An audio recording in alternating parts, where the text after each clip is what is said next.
అదే RTV app వార్తల్ని క్షణాల్లో చదివే అవకాశం ఉంటుంది. ఒక న్యూస్ పేపర్, ఒక టెలివిజన్ ఛానల్ మీ చేతుల్లో ఎప్పుడూ ఉంటాయి. కృష్ణా జిల్లా తిరువురు నియోజకవర్గ వైసీపీ నేత బరిగెల కోటేష్ ప్రస్తుతం మనతో ఉన్నారు. తిరువురు పాలిటిక్స్ గురించి ఆయనతో మాట్లాడదాం. సార్, మీ నియోజకవర్గానికి సంబంధించి మీరు మొన్నటిదాకా టికెట్ కోసం ప్రయత్నించారు, వేరే వాళ్ళకి ఇన్ఛార్జికి ఇచ్చారు, కానీ మీరు ఇంకా అక్కడ నియోజకవర్గంలో పనిచేస్తున్నారు, కార్యక్రమాలు చేస్తున్నారు. ఇప్పుడు కొలికిపూడి శ్రీనివాస్ అక్కడ టీడీపీ ఇన్ఛార్జి తానే అంటూ అక్కడ తన టికెట్ రాబోతుందని నీటి సత్యాగ్రహాలు యాత్రలు చేస్తున్నారు. మీ నాయకుడి విగ్రహాలు కూడా కూల్చేస్తామని ఒక సందేశాలు ఇస్తున్నారు. ఏం చెప్తారు? అంటే ఇప్పుడు మీరు చెప్పింది కరెక్ట్. నేను టికెట్ కోసం ట్రై చేశాను, నాకు మా అధిష్టానం వాళ్ళు అవకాశం కల్పించలేదు. అలా అని చెప్పేసి నేను పార్టీని వదులుకునేవాడిని కాదు, పార్టీ కోసం పనిచేస్తాను. అది మీరు అలా అడగటం కరెక్ట్ కాదు. నేను పార్టీ కోసం పనిచేసేవాడిని. మీరు చూడండి, గతంలో కూడా నేను 2009 ఎలక్షన్స్లో కూడా నా ప్రాణాలు తెగించి జగన్మోహన్ రెడ్డి గారు ముఖ్యమంత్రి కావడం కోసం నేను పనిచేశాను. అలాంటి వ్యక్తిని నేను. సో నాకు టికెట్ అనేది పెద్ద ముఖ్యం కాదు. తిరువురు నియోజకవర్గం అనేది నా కుటుంబం. నా కుటుంబం కోసం నేను పనిచేస్తాను. అర్థమైంది కదా? పదవి ముఖ్యం కాదు, నాకు కుటుంబం ముఖ్యం. నియోజకవర్గ కుటుంబ సభ్యులందరూ నా కుటుంబ సభ్యులు, వాళ్ళకి నేను ఒక తోబుట్టువు, నేను వాళ్ళ కోసం పనిచేస్తాను. అయితే మీరు అడిగిన విధానం కొలికిపూడి శ్రీనివాస్ గురించి అడిగారు. సార్, అతని గురించి ఏం చెప్పాలి సార్? అతను నిన్నగాక మొన్న పార్టీలో టీడీపీ పార్టీలో జాయిన్ అయ్యాడు. అతను టికెట్ కోసం వచ్చాడు, ఓకే, తప్పు లేదు, నేను దాన్ని ఎక్కడ ఇచ్చాను. అతను అమరావతి ఉద్యమంలో గత కొన్ని సంవత్సరాలుగా పనిచేశాడు. ఏం చేశాడు అక్కడ? ఏం చేశాడు? ఉద్యమం అని చెప్పి అక్కడ ఉన్న ప్రజల్ని, అక్కడ ఉన్న ఉద్యమకారుల్ని తప్పుదారి పట్టించేసి వాళ్ళని ఇది చేశాడు. అక్కడేం చేయలేదు కదా అతను ఇక్కడ మా నియోజకవర్గంలో కొలికిపూడి శ్రీనివాస్ గారికి నేను ఇప్పటికీ చాలా, ఎందుకంటే మా పార్టీ మాకు డిసిప్లిన్ ముఖ్యం. నేను ఇప్పటికీ కొలికిపూడి శ్రీనివాస్ గారు ఒక సవాల్ విసురుతాను. తిరువురు నియోజకవర్గంలో ఎన్ని పంచాయతీలు ఉన్నాయి, ఎన్ని మండలాలు ఉన్నాయి? నువ్వు ఒక్కడవే స్వయంగా నీ పార్టీ ఆఫీస్కు నువ్వు వెళ్ళగలవా? నీకు దారి తెలుసా? అలాంటి వ్యక్తి మా నియోజకవర్గం వచ్చి ఈ రోజున నీటి సత్యాగ్రహం అని పెడతాం అనేది చాలా, అది హాస్యాస్పదంగా ఉంది. నవ్వుకున్నారు చాలామంది. కానీ దురదృష్టం ఏంటంటే మాకున్న నాయకులు మరి దాని మీద ఎందుకు స్పందించలేదో నాకు ఇప్పటికీ అర్థం కాలేదు. ఇప్పటికీ కూడా అర్థం కాలేదు. వాళ్ళు స్పందిస్తే బాగుండేది. అతను ఇదే క్రమంలో రాజశేఖర దివంగత నేత రాజశేఖర విగ్రహాలు కూల్చేస్తాము అని చెప్పేసి ఏదో వాగాడు. నేను నిజంగా చెప్తున్నా కదా, అతను రాజశేఖర రెడ్డి గారి విగ్రహాల మీద చెయ్యేయమనండి, టచ్ చేయమనండి. అసలు అతనికి దమ్ము ధైర్యం ఉంటే ఛాలెంజ్ విసురుతున్నా. నేను కొలికిపూడి శ్రీనివాసరావు గారికి నేను ఛాలెంజ్ విసురుతున్నా. నేను రాజశేఖర రెడ్డి గారి అభిమానిని. ఆయన యొక్క ఇదిలో మేము ఉన్నాము, ఆయన యొక్క ఆశీర్వాదంతో ఆయన యొక్క పార్టీలో మేము ఉన్నాం. ఇంకొకటి ఏంటంటే, తిరువురు నియోజకవర్గంలో పార్టీ పేరులో వైఎస్ఆర్ ఉంది, కానీ వాళ్ళ గుండెల్లో వైఎస్ఆర్ లేడు. ఇదొకటే, ఇదే నిదర్శనం. ఎందుకంటే వాడెవడో వచ్చి విగ్రహాలు కూల్చేస్తామంటే ఒక్కడ నోరు మెదపలేదు. మరి ఎందుకు భయపడిపోయారా? అదే నేను అడుగుతున్నాను. ఇప్పుడు అక్కడ ఇన్ఛార్జిగా స్వామిదాస్ ఉన్నారు, ఆయన ఎందుకు స్పందించలేదు అనుకుంటున్నారు? మీరే పదే పదే ఎందుకు తిరువురు నియోజకవర్గం గురించి, అక్కడ ప్రతిపక్షాల గురించి మీరే ఎందుకు స్పందించాల్సి వస్తుంది? అంటే ప్రతిపక్షాలను కాదు, నేను నా పార్టీ చేసిన అభివృద్ధిని ఇది చేస్తున్నాను. నేను స్పందించడం అంటే నేను నా పార్టీ చేసిన అభివృద్ధి నలుగురికి చెప్తున్నాను. ఇప్పుడు అతను టీడీపీ నుంచి మొన్నే వచ్చాడు, మరి ఇతనికి మరి ఏం లాలూచీలు ఉన్నాయో తెలియదు. అతను చేసిన వ్యాఖ్యలపై కనీసం వాటిని ఇచ్చేయలేదు. ఇన్ఛార్జిగా ఉన్నాడు. నేను అతను బాధ్యత కదా ఇన్ఛార్జిగా ఉన్నప్పుడు అతను గౌరవించాలి. ఆ విధంగా నేను ఇంతవరకు మాట్లాడలేదు. కానీ ఆయన మొన్న నీటి సత్యాగ్రహం ఏదో చేసి వెళ్ళిపోయాడు. అంటే నేనేం అడుగుతానంటే, కొలికిపూడి శ్రీనివాస్, నువ్వు చదువుకున్న విద్యావంతుడివి, నువ్వు చదువులేనివాడు కాదు. నువ్వు ఎంతోమంది ఏదో కోచింగ్ సెంటర్ పెట్టుకొని ఎంతోమంది ఉద్యోగాలకి ఎంతోమంది ఉపాధి కల్పన ఇచ్చేసావని చెప్పి ఉంది. ఓకే, మంచిది. మరి 14 సంవత్సరాలు చేసిన ముఖ్యమంత్రి చంద్రబాబు నాయుడు నువ్వు అడగాలి. 5 సంవత్సరాలు నిండా ముఖ్యమంత్రిని ఎలా ఇచ్చేస్తాడు? ఒక ముఖ్యమంత్రిగా ఎన్నుకోబడితే వెంటనే అన్నీ అయిపోతాయా? అన్ని సమస్యలు అయిపోతాయా? చంద్రబాబు నాయుడు పట్టించుకోలేదు. ఈయన ఇప్పుడు మా ముఖ్యమంత్రి గారు కొంచెం చేసుకుంటూ వస్తుంది. ఒక్కసారి అవ్వవు కదా, ఈ స్టేట్ మొత్తం అన్నీ చేయాలి, అవ్వవు కదా. ఇదే కొన్ని ఇదిలో కొంచెం చేసుకుంటూ వస్తున్నాం. అభివృద్ధి అనేది తెల్లారిపాటికి అయిపోతుందా? అభివృద్ధి కాదు కదా. అతను ఒంటెత్తి పోకడ చూస్తే నిజంగా చెప్తున్నా కదా, అతను తిరువురు నియోజకవర్గంలో కాలు కూడా పెట్టనివ్వను. ఎందుకంటే ఆయన బహిరంగంగా ముందు క్షమాపణ చెప్పి తిరువురు నియోజకవర్గానికి రావాలా. రాజశేఖర విగ్రహాలు కూల్చేస్తామంటే అతనెవరు? అతనికేంటి అభిమానులు ఉన్నారు. నీ సమస్య ఉంటే ప్రజా సమస్యల మీద పోరాడు.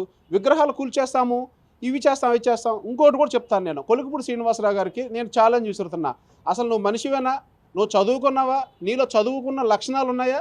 నువ్వు ఒక నిండు ఒక డిబేట్లో ఒక విష్ణువర్ధన్ రెడ్డి అని ఒక సోదరుణ్ణి ఇతను ఏదో ఒంటెత్తి పోకడతో అతన్ని కొడతానికి వెళ్ళాడు. అది కరెక్టేనా? అది ఎవరైనా సమర్థిస్తారా? నువ్వు మాట్లాడు, డిబేట్ అంటే మాట్లాడు, విషయాల మీద స్పందించాలి, నీ పార్టీ నీ విధి విధానాలు తెలియపరచాలి ప్రజలకి. అంతేగాని అతన్ని కొడతానికి వెళ్ళిపోతే ఇతను ఏమన్నా రౌడీయా ఏంటి ఇతను? ఇంకొకటి, నిన్నగాక మొన్న ఆర్జీవి గారు అతను సినిమా తీశాడు, నువ్వు ఏదన్నా ఉంటే నువ్వు స్పందించు. తల తీసుకొస్తే ₹1 కోటి తీసుకొస్తానంటే అంటే తిరువూరు నియోజకవర్గానికి అసలు నువ్వేం చేయాలని వచ్చావు? తిరువూరు నియోజకవర్గంలో మాకున్న కార్యకర్తలను మేము ఇప్పుడు పార్టీలకు అతీతంగా అందరం ఒకటే. అక్కడ ఉన్న వాళ్ళ కార్యకర్తల్ని రౌడీలు చేస్తావా, గోండాలను చేస్తావా, ఏం చేస్తావు నువ్వు? ఇలాంటి అతను శాసనసభ్యునిగా అయ్యి ఏం చేస్తాడండి అక్కడ? అతను ఏమన్నా అక్కడ అభివృద్ధి చేస్తాడా, లేకపోతే ఇలా మర్డర్లు చేపించి తలలో తీసుకురండి ₹1 కోటి ఇస్తానని చెప్తాడా? ఇతను ఆ వ్యక్తి, ఇతను అసలు అనర్హుడండి. నిజంగా చెప్తున్నాను కదా, ఇతను మాట విధానం వింటే ఇతను ఒంటెత్తి పోకడ చూస్తే నిజంగా తిరువూరు నియోజకవర్గంలో టీడీపీ వాళ్ళే భయపడిపోతున్నారు అతని దెబ్బకి. ఎందుకంటే ఇతనిలో ఒక విధి విధానం లేదు, ఒక పార్టీ ఇది లేదు, ఒక ప్రజా సమస్యను పోరాడే తత్వం లేదు అతనికి. ఎంతసేపటికి వాడి తల తీసుకురండి, వీడిని చంపండి, వాడిని కొట్టండి, వీడిని కొట్టండి, ఇవేనా ఒక ప్రజానాయకుడిగాను ఉండి ప్రజలకు ఇచ్చే సందేశాలు? కాదు కదా. అంటే మీరు ఆల్రెడీ మీరు ఇన్ఛార్జ్గా అక్కడ ట్రై చేశారు, వేరే వాళ్ళకి ఇచ్చారు, ఇంకా మీకేమో నమ్మకం ఉందా? ఎందుకు ఈ విధమైన అంటే కౌంటర్ ఎందుకు ఇస్తున్నారు? మీరు ఇంకా ప్రయత్నాలు ఉన్నారా సీటు కోసం? మీకు వస్తున్న నమ్మకం ఉన్నారా? సార్ నాకు సీటు కాదు, ఇప్పుడే చెప్పాను మీకు, నాకు తిరువూరు నియోజకవర్గం అనేది నా కుటుంబం. ఈ రాష్ట్రానికి పెద్ద కొడుకు జగన్మోహన్ రెడ్డి గారు. నేను తిరువూరు నియోజకవర్గానికి ఒక చిన్న కొడుకుగా, ఒక తమ్ముడిగా నేను అక్కడ ఉండి వర్క్ చేసుకుంటున్నాను. నేను నా పార్టీ కోసం పనిచేస్తాను. నాకు పార్టీ, నా జగన్మోహన్ రెడ్డి గారు ముఖ్యమంత్రి అవటం ముఖ్యం, కానీ నాకు పదవి ముఖ్యం కాదు. ఇంకోటి కూడా, నాకు కుటుంబం ముఖ్యం. నాకు పదవి ముఖ్యం కాదు, నాకు ఏమీ ముఖ్యం కాదు. నాకు తిరువూరు నియోజకవర్గం, ఆ కుటుంబం ముఖ్యం. వారి కోసం నేను ఎల్లవేళ ఎప్పుడైనా పనిచేస్తాను. వారి కోసం ఇంకొకటి కూడా మీకు చెప్తున్నాను, ఈ యొక్క మీ వేదికగా, నేను తిరువూరు నియోజకవర్గంలో ఒక లీగల్ ఆఫీస్, నేను అడ్వకేట్ని, ఒక ఆఫీస్ కూడా నేను త్వరలో పెడుతున్నాను. ఎవరైనా వచ్చి ఎవరైనా, పార్టీలు లేదు, కులం లేదు, మతం లేదు, ప్రాంతాలు లేదు, ఎవరైనా వచ్చి మీ సమస్యలు ఏదైనా ఉంటే నాకు చెప్పుకుంటే నేను వాటి మీద కూడా మీకు తోడుగా ఉంటాను. నేను మీ యొక్క కష్టాల్లో కూడా నేను మీకు నా యొక్క సేవలు అనేది మీకు అందించడానికి సిద్ధంగా ఉన్నాను. అంటే మీలాగే ఆయన కూడా, కొలిగిపూడి శ్రీనివాస్ కూడా సామాజిక కార్యక్రమాలు చేస్తున్నారు, సమస్యల మీద ఆయన ఫైట్ చేస్తున్నారు. ఇప్పుడు రేపు రాబోయే 10th క్లాస్ పరీక్షల్లో విద్యార్థులకి ఆయన ప్రైజ్ మనీ కూడా అనౌన్స్ చేశారు. ఫస్ట్ 5గురికి వచ్చే వాళ్ళకి ఒక్కొక్క ₹1,00,000 ఇస్తారని ఆయన సోషల్ మీడియా చెప్పారు. అంటే మీరు అక్కడ ఇష్యూస్ మీద ఫైట్ చేశారు, ఇప్పుడు ఆయన కూడా అక్కడ సమస్యలు ఉన్నాయి కాబట్టి సమస్యల మీద ఫైట్ చేస్తున్నారని వాళ్ళ వెర్షన్గా ఉంది. అంటే సమస్యలు అంటే అదే నేను చెప్తున్నాను. ఇప్పుడు మీరు దయచేసి ఒకటి గమనించండి, 5 సంవత్సరాలు నిన్న ముఖ్యమంత్రిని ఎలా ఇచ్చేస్తాము? అతనికి టైం ఇవ్వాలి కదా, ముఖ్యమంత్రి గారు కూడా టైం ఇవ్వాలి. నేను సమస్యల మీద పోరాడాను, నేను నా పార్టీ నా ఇదని ఇచ్చలేదు, నేను సమస్యల మీద, ప్రజల ఇది మీద నేను పోరాడాను. నేను చెప్పేది ఏంటంటే, గతంలో ఉన్న చంద్రబాబు నాయుడు నువ్వు చొక్కా పట్టుకుని అడుగు, ఎందుకు నీళ్ళు ఇవ్వలేదని చెప్పేసి అని. 14 సంవత్సరాలు చేస్తున్న అడగాల, 5 సంవత్సరాలు నిన్న వారిని అడుగుతారా? 14 సంవత్సరాలు చేసిన నువ్వు వదిలేసి 5 సంవత్సరాలు నిన్న ముఖ్యమంత్రిని ఇలా ఇబ్బందులు పడతాం కరెక్టేనా? నువ్వు అభివృద్ధికి తోడ్పాటు ఇవ్వు, నీ సహకారం ఇవ్వు, ఇస్తే ఈ రాష్ట్రం బాగుపడుతుంది. నువ్వు ప్రతి ఒక్క దానికి నీ యొక్క అతను ఏమీ లేదు, అతనికి ఈ పాదయాత్ర అనేది బాగా అలవాటు, ఈ నీటి సత్యాగ్రహం పెట్టేసి ఏదో ఒంటెత్తి పోకడతో చేసాడు తప్ప అది ఫెయిల్యూర్, టోటల్గా ఫెయిల్యూర్. ప్రజలు నవ్వుకున్నారు, అతను చూసి నవ్వుకున్నారు. ఎందుకు అంటే ఏదైనా ఒక రోజులు అవ్వదు, ఒక వ్యక్తికి టైం ఇవ్వాలి అభివృద్ధి చేయడానికి. ఎన్నో ఉన్నాయి ఇప్పుడు రాష్ట్రంలో చూడండి, విద్య, వైద్యం ఇవన్నీ చాలా బాగున్నాయి. అలా కొన్ని దఫాలుగా కొన్ని సమస్యలు అనేది తీరుతాయి తప్ప ఒకేసారి తెల్లారిపాటికి తీరవు. ఆయనకి అవకాశం ఇవ్వాలి, ముఖ్యమంత్రి గారికి కూడా. ఇప్పుడు ఎన్నికలు ఉన్నాయి, ఆయన ఏమంటున్నాడు ముఖ్యమంత్రి గారు, వాళ్ళకి ఆ దమ్ము ఉందా? ఆయన ఏమంటున్నాడు, నా విధి, నా పరిపాలన, విధి విధానాలు నా వల్ల మీకు ఉపయోగం ఉండి, నా వల్ల మీకు లబ్ధి పొందితేనే ఓటేయమన్నాడు. మరి వాళ్ళని చెప్పమనండి ఆ మాట. 14 సంవత్సరాలు చేసి 40 years ఇండస్ట్రీ అని చెప్పుకున్న చంద్రబాబు నాయుడిని చెప్పమనండి, ఆయన చెప్పగలుగుతాడా?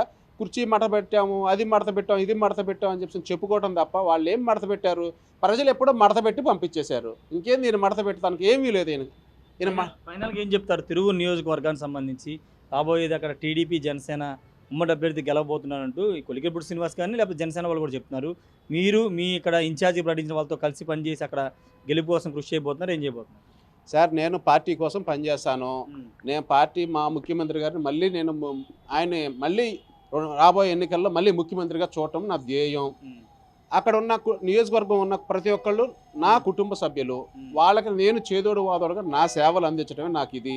ఒకటి నేనేం చెప్తున్నానంటే ప్రజలందరికీ తెలుసు, నేను చెప్పాల్సిన అవసరం లేదు, ప్రజలకు తెలుసు కాబట్టి ప్రజలు వాళ్ళే నిర్ణయిస్తారు. కొద్ది రోజులే, ఇన్ని రోజులు ఆగిన కొంచెం రోజులు ఆగితే ప్రజలు నిర్ణయిస్తారు మళ్ళీ ఈ రాష్ట్రానికి ఎవరు కావాలి అనేది, ఎవరు అవసరం అవుతుందని కూడా ప్రజలు నిర్ణయిస్తారు.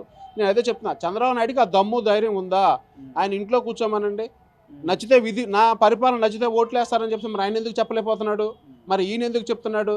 ఆ మాత్రం కొంచెం అన్న చంద్రబాబు నాయుడు గారికి బుద్ధి ఉండాలి కదా సార్. ఇంకొకటి, చంద్రబాబు నాయుడు ఆయన వయసు రీత్యా ఈ ప్రజలు అతన్ని తిరస్కరించారు. ఎప్పుడు ఎలా అంటే, ఒక చిన్న ఎగ్జాంపుల్, ఎక్స్పైరీ డేట్ అయిపోయిన ఒక మెడిసిన్ అతను, అలాగే అతని పార్టీ కూడా అయిపోయింది. అతని పార్టీ అధ్యక్షుడే పార్టీ లేదు బొక్క లేదు అని చెప్పేసి అతను చెప్పాడు. వాళ్ళు ఏంటంటే ఏదో ఈ ప్రజలకి ఈ ఎక్స్పైరీ డేట్ అయిపోయిన మందు ఏదో ఇది చేసుకొని అతన్ని కొడుకుని మళ్ళీ ఏదో ముఖ్యమంత్రి చేద్దామని చెప్పి తిరుగుతున్నాడు తప్ప ఈ ప్రజలు దాన్ని ఎప్పుడో తిరస్కరించేశారు. అతని సైకిల్ని ఎప్పుడో మడత పెట్టేసేశారు. ఇతని గ్లాసు కూడా ఎప్పుడో పగలగొట్టేసేసి పెంకులు తీసి కూడా డస్ట్బిన్లో వేసేశారు. జనసేనకు కూడా ఏం ఉండదు, ప్రజలకు అన్నీ తెలుసు. 2024 ఎలక్షన్స్లో ప్రజలు మంచి తీర్పు ఇస్తారని ఆశతో నేను మీకు చెప్తున్నాను. Okay, thank you sir. మొత్తంగా అయితే కొలికిరిపూడి శ్రీనివాస్ ఏ అర్హతతో అక్కడ చేస్తున్నారు, అక్కడ సమస్యలు అనేవి గత 2014 నుంచి 19 వరకు ఉన్నప్పుడు టీడీపీ ప్రభుత్వం ఏం చేసిందని చెబుతూ ఉన్నారు. ఖచ్చితంగా రాబోయే రోజుల్లో అక్కడ ముఖ్యమంత్రిగా జగన్మోహన్ రెడ్డి చేయడం తన లక్ష్యం. సీటు రాకపోయినా సీటు కోసం ప్రయత్నించే మాట వాస్తవమే, కానీ తనకు కాకుండా వేరే వాళ్ళకి సీట్ ఇచ్చినా తాను ముఖ్యమంత్రి కోసం పనిచేస్తున్నారు. తిరువూరు నియోజకవర్గంలో అనేక సంక్షేమ కార్యక్రమాలుగా అనేక సామాజిక కార్యక్రమాలు తాను చేశాను, అది కేవలం ముఖ్యమంత్రి కోసం చేశాను. ముఖ్యమంత్రి జగన్మోహన్ రెడ్డి మరోసారి ముఖ్యమంత్రి అవ్వాలనేది తన ధ్యేయం అని చెప్తున్నారు. ముఖ్యమంత్రి కానీ వైసీపీని కానీ విమర్శిస్తే వాళ్ళకి సరైన విధంలో గుణపాఠం చెప్తారని బరిగెల కోటేష్ అయితే చెప్తున్నారు. Camera person విజయ్తో Rayesh, RTV, Vijayawada నుండి. మరిన్ని వీడియోస్ కోసం ఛానల్ ని సబ్స్క్రైబ్ చేయండి, లేటెస్ట్ అప్డేట్స్ కోసం వాట్సాప్ ఛానల్ ని ఫాలో చేయండి అండ్ లింక్ డిస్క్రిప్షన్ లో ఉంది.